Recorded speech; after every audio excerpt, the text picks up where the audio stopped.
Okay, welcome back.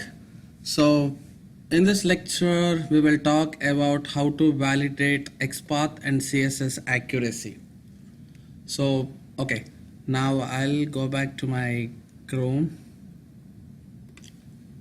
So, I'll give you one scenario and tell me how you will handle it. So, there are 40 pages application you are automating.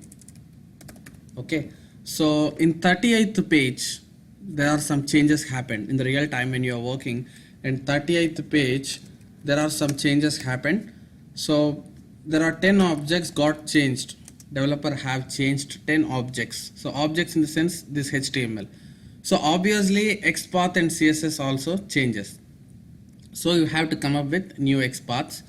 So you have came up with that. Maybe you have written your own XPath or you have used your browser help, whatever you did that. So when you ran your program, so first it should complete 38 pages step by step, and then it should come on the 39th page. So it will take 10-15 minutes. Thereafter you have written 10 XPaths, right? Fourth XPath failed due to some error, because maybe you have given wrong XPath and maybe you have generated wrong, or browser given wrong XPath. You corrected it, and then again you run a program. So again it starts from the beginning and it waits for to complete 38 pages, which again take 5 minutes, and then 8th object again failed. 8th XPath is wrong. So in that way, you are to validate your XPath is correct or not. You have to put that in script and run, and finally once after everything is run, you will see in the output. If error comes, then you will understand, oh, my XPath is wrong. So is there any way we get XPath validation if it is correct or wrong before we put into the script? So there is one feature provided by our browser tools thanks to the Firefox and Chrome.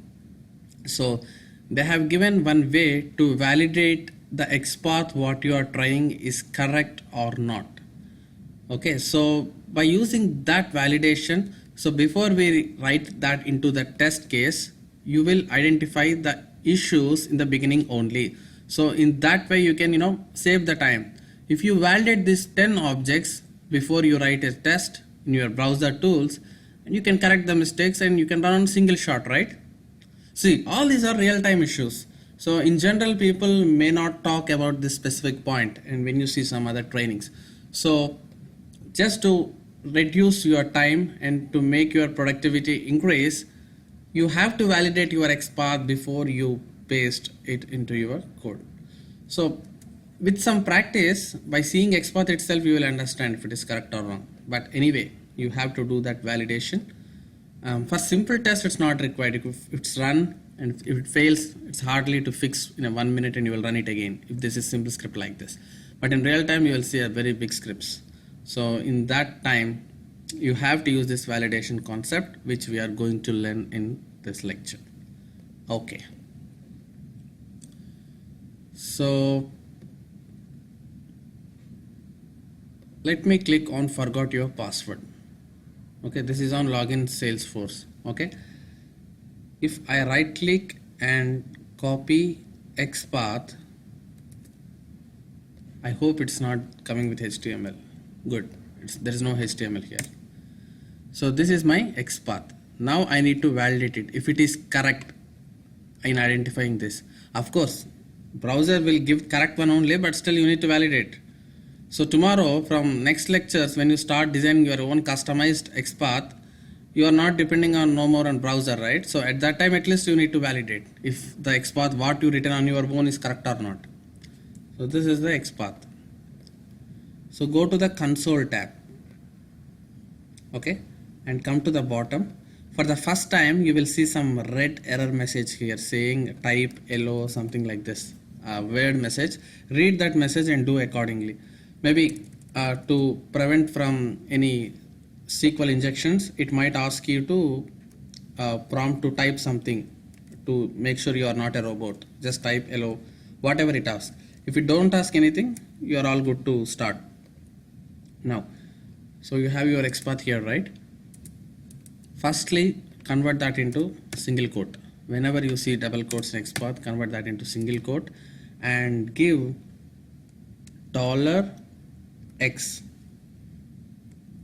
and open the bracket and put double quotes inside it.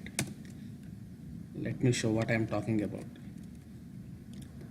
In console, firstly give this. It's like driver.find element by .xpath. Same thing. So this step in browser you can simply say as $x and you will put double quotes, right? As usual you are putting double quotes.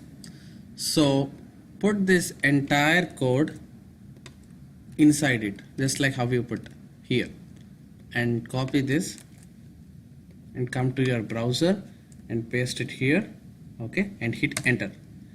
When you hit enter, if you see results like this, when you hit enter you got this message, right? Move your mouse onto it, you see that forgot your password is highlighting, right?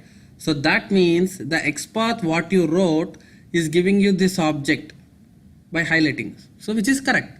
Okay, if it highlights some login button, then it is wrong, your XPath is wrong. Okay, so you see that it's exactly highlighting the object. So in this way you can say the XPath what you wrote here is correct. So that is the one method. And if you want to look on CSS, the only difference is you need not give X, that's all. For CSS you can simply hit like this. So let me take CSS for use custom domain, right click, copy CSS selector, and I'll paste it here. This is my CSS. So again, as I said, go to console tab, come to the bottom and give $, that's all, no X for CSS. Open the brackets and first put double quotes. Okay, this is for CSS, and $x, this is for XPath. So inside this argument you place your actual thing. So this is my CSS, right? I'll just put it here. Yeah, one object is present. Move on your mouse here and you see that use custom domain is highlighting after moving my mouse here. So that means the CSS you have written is correct. Alright, so this is how you can actually validate your XPath and CSS in browser tools itself. Before you actually put into the code, run, and then you see failures, you can get it here. Now I'll do one thing, I'll write a wrong one. Okay, I'll put some random numbers like something. This should not be there, right? Hit enter and you see null. Okay, the output is null, so that means there is no such kind of CSS in the browser. So in the mistake, when you are writing your own XPath or CSS, if you do any wrong and if you enter here, it will show null. So with this you can come to conclusion that something is wrong. Same thing, how do you do in Chrome? Similar fashion, nothing difference. Okay, so in Elements tab itself there is a console in the bottom. You need not go specific to that tab. Okay, come to the bottom and let's concentrate now on forgot account. Okay, take XPath, copy XPath and $x, double quotes, put inside, and you have to change it to single quote, right? Do it.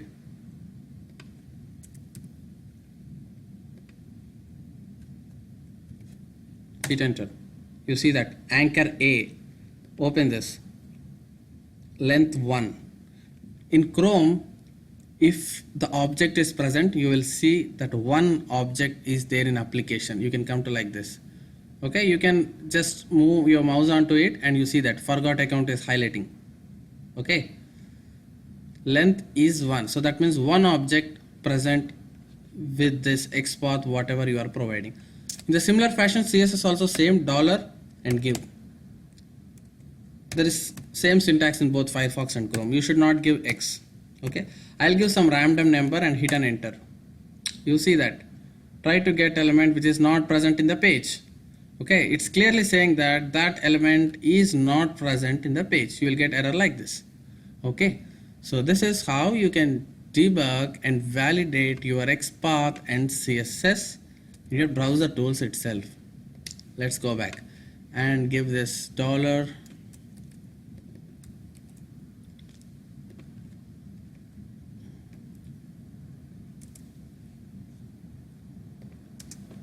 for CSS,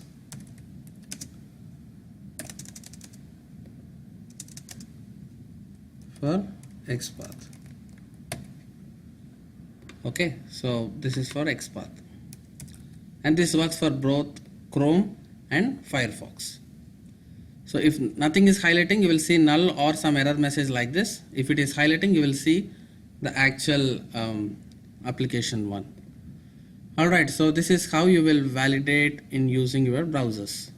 And in the same thing, if you want to do that in Firepath plugin, so in my coming lectures, rather than me using it here at the bottom, which I told you now, I will write that XPath or CSS. I'll type inside this box and hit an enter. Okay, same thing you need to do now at the bottom. So when you have this Firepath tool, we used to enter that XPath or CSS which we generate into this box and hit an enter. So in my coming lectures, when you see I am validating XPath from here, you just do same thing from your console tab in Firefox. In Chrome, in elements tag itself, you will have console in the if you click, you will see that in the bottom, or you can go to separate window like this. You have separate window, or you can, it's up to you where you want to specifically use this. Okay, so that's pretty much about this lecture, and see you in the next lecture. Thank you.